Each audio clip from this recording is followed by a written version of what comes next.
aí, Bruxelas? Pronto. Vocês estão vendo minha tela aí, provavelmente, né? Galera, eu vou passar um por um do que são os tipos gráficos diferentes.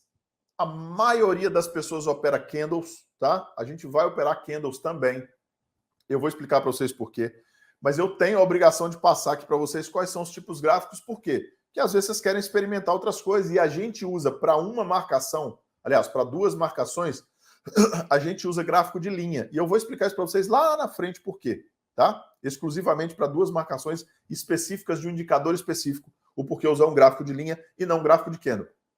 Mas enfim, esse aqui é um gráfico de barras, tá? Essa plataforma é a plataforma do TradingView, não é a plataforma que a gente opera oficialmente, mas eu tenho a assinatura dela também para avaliar ações americanas no longo prazo, enfim, é outras questões, tá? São outras questões.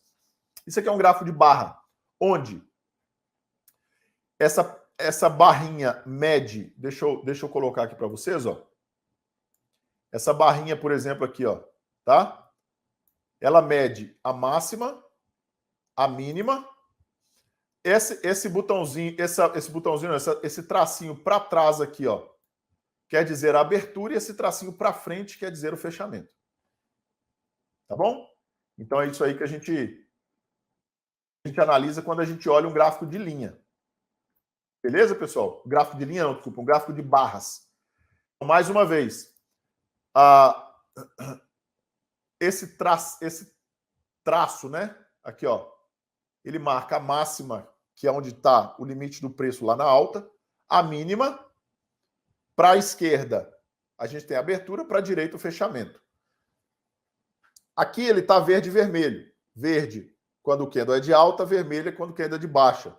Mas, normalmente, quem usa gráfico de barra, usa ele de uma cor só. E aí, como é que eu determino se o candle é de alta ou de baixa, Felipe? Pelo abertura e fechamento.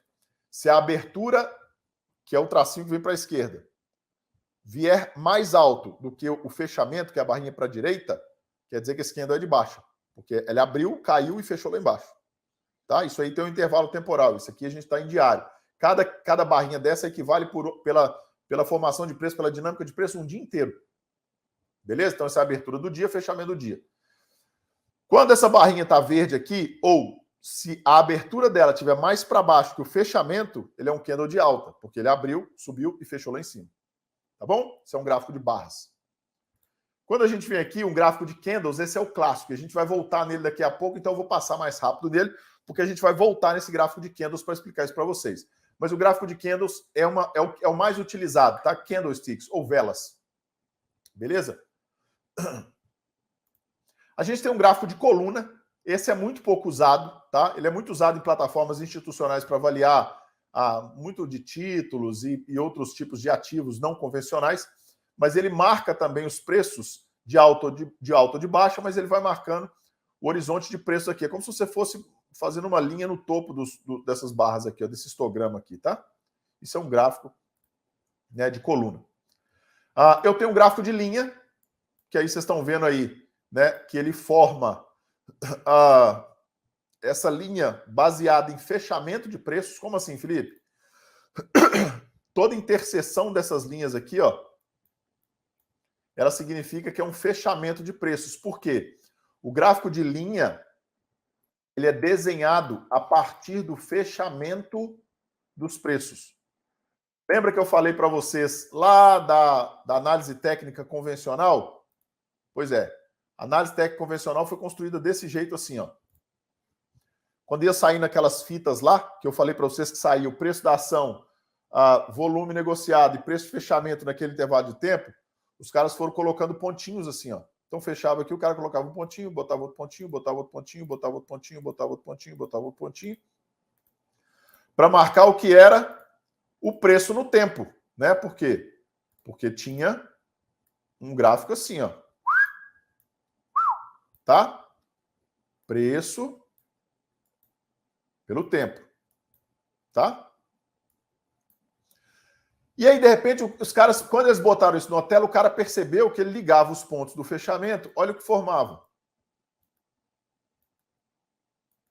Um gráfico de linhas, ó.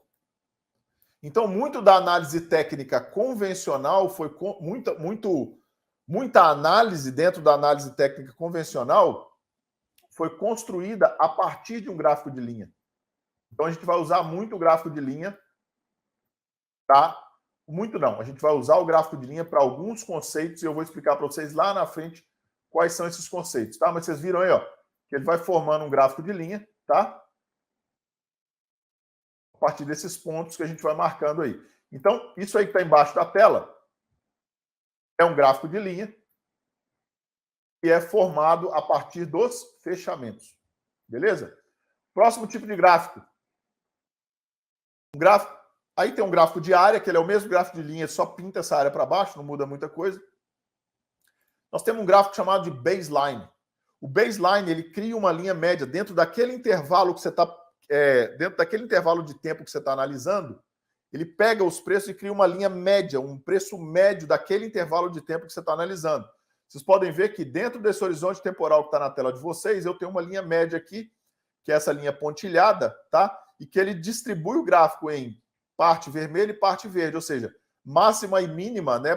Positiva e negativa a partir dessa linha média, dessa linha d'água, desse zero que dá o preço médio, tá? Agora, se eu diminuir o tempo, ó, deixa eu diminuir mais aqui, ó. Quer ver, ó?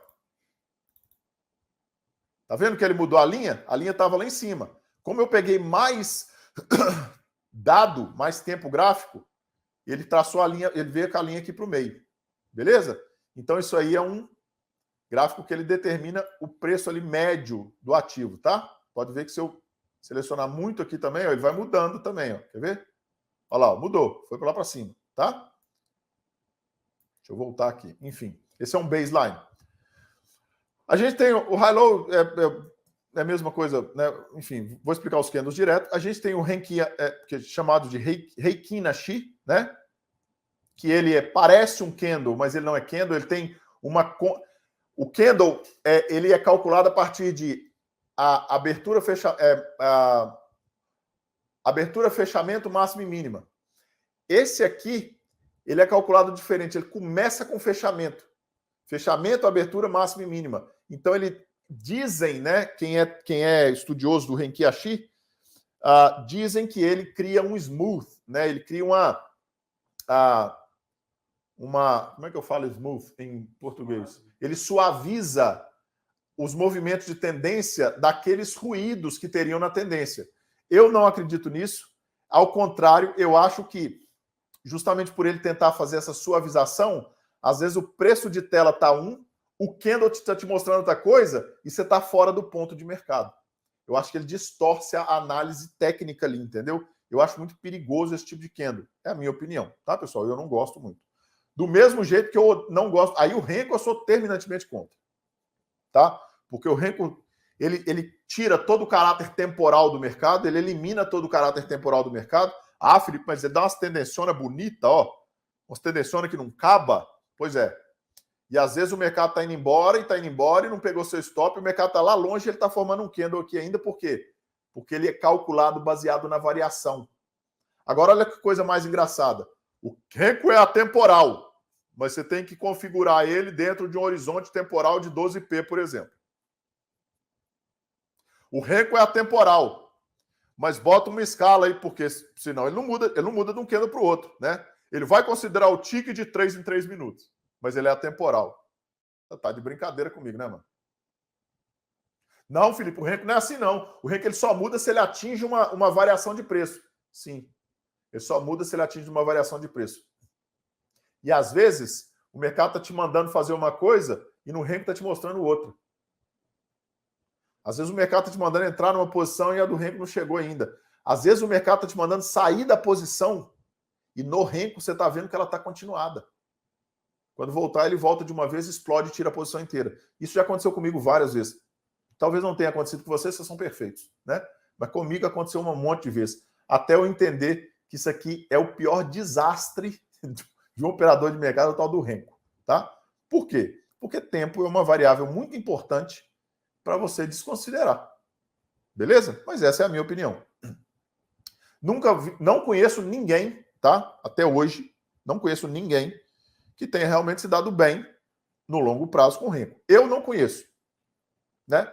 Aí vai aparecer um monte de gente no chat aí falando, eu conheço um, aí vou botar o nome de fulano, vai botar o nome de fulano. Mandem os resultados deles para mim, tá bom? Se eles me mandarem o resultado de um ano de DARF, eu vou acreditar neles. Se eles não me mandarem, eu continuo na saga aí, que até hoje ninguém mandou, e não vão mandar, porque não tem, tá bom? Enfim. Aí a gente tem vários outros aqui, line break, o break line, o KG, que não é importante, um gráfico de range que ele parece um gráfico de barras, e tem esse gráfico de ponto figura. Esse eu não podia deixar de mostrar para vocês. Esse gráfico de ponto figura, apesar de não muito usado mais, ele foi muito usado no início dos mercados por um dos operadores. Vocês estão vendo que ele marca o xizinho toda vez que o mercado tica para cima. Ou seja, toda vez que ele sobe um nível de preço, ele marca um X. Toda vez que ele cai o nível de preço, ele marca uma bolinha. Beleza? Só que esse gráfico, muito mais do que te dar a direção de mercado, ele marcava os pontos mais negociados no preço. Então, ele te dava mais ou menos uma perspectiva de volume no preço, que, na verdade, nesse caso, era o tempo que demorava de negociação dentro daquele nível de preço, porém, isso está muito relacionado ao volume. Preço, tempo e volume. Vou mostrar para vocês como, por exemplo. Se a gente vier aqui, ó, nesse quadrante superior aqui, ó, tá? Peraí. Nesse quadrante superior, na verdade é uma máxima de mercado, ele marcou uma máxima de mercado. Se eu pegar uma linha reta, tá, pessoal? Se eu pegar uma linha reta e vier aqui, ó, e for contando xizinhos e bolinhas no nível de preço, eu vou ver que nesse quadrante aqui, ó, eu tenho 1, 2, 3, aí pula, 4, 5. O de cima, 1, 2, 3, 4, 5. De baixo, 1, 2, 3, 4, 5. Então, nesses dois, o resto eu tenho eu tenho menos que 4. Então, dentro desse quadrante aqui, os níveis de preço que mais tiveram negociação foram esses daqui e esse aqui, ó.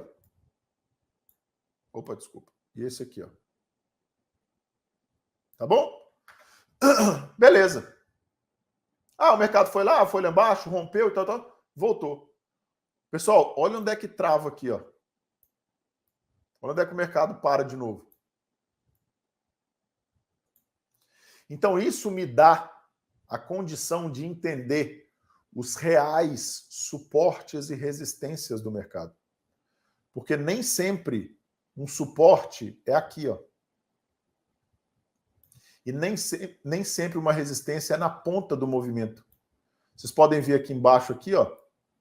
Se eu pegar aqui para vocês e a gente for traçar um nível de preço que tem mais negociação, seria esse daqui, ó. Então, aqui é uma região de interesse de negociação realmente válida. Se o preço vier aqui embaixo e começar a voltar, a resistência não é aqui no topo, ó. Ela não é aqui em cima. A resistência real de mercado é aqui, ó.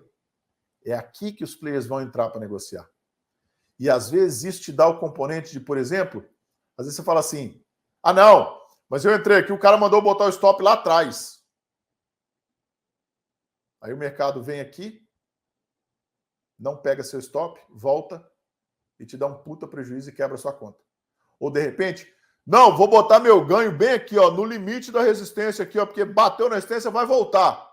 Aí o mercado vem até aqui, para e volta, e você fala, poxa, ficou 10 pontos aí para pegar minha ordem, não pegou, voltou e me deu um stop. Quem já viveu isso aí? Eu já vi isso um monte. Talvez vocês não, que vocês são perfeitos. Mas já aconteceu um monte comigo. Por quê? Porque me ensinaram lá atrás que suporte e resistência era em ponta de mercado, era em extremo de movimento, e não é.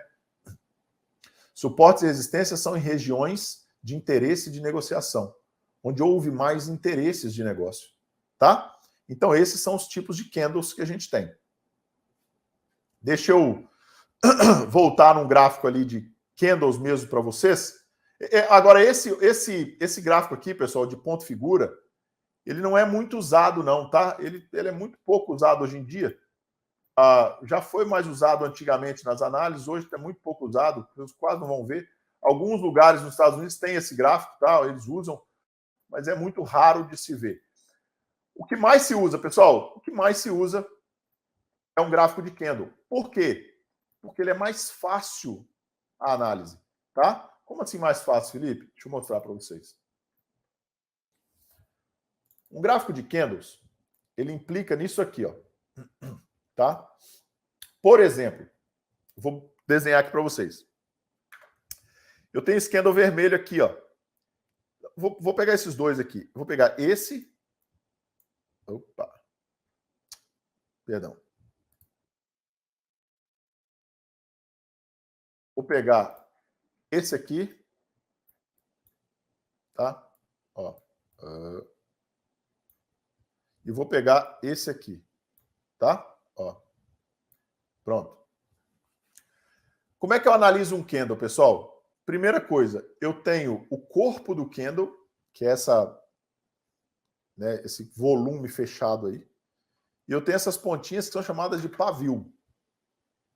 Então, num candle verde, que é um candle de alta, a abertura é aqui, o fechamento é aqui, a máxima é aqui, tá? E a mínima é aqui. No pavio, na máxima do pavio, na mínima do pavio, abertura e fechamento. Ela é de alta porque abertura abaixo do fechamento. Abriu, subiu, fechou. Num candle de baixa, igual esse aqui, ó, eu tenho abertura, fechamento, tá? Fechamento. A máxima lá em cima no pavio e a mínima.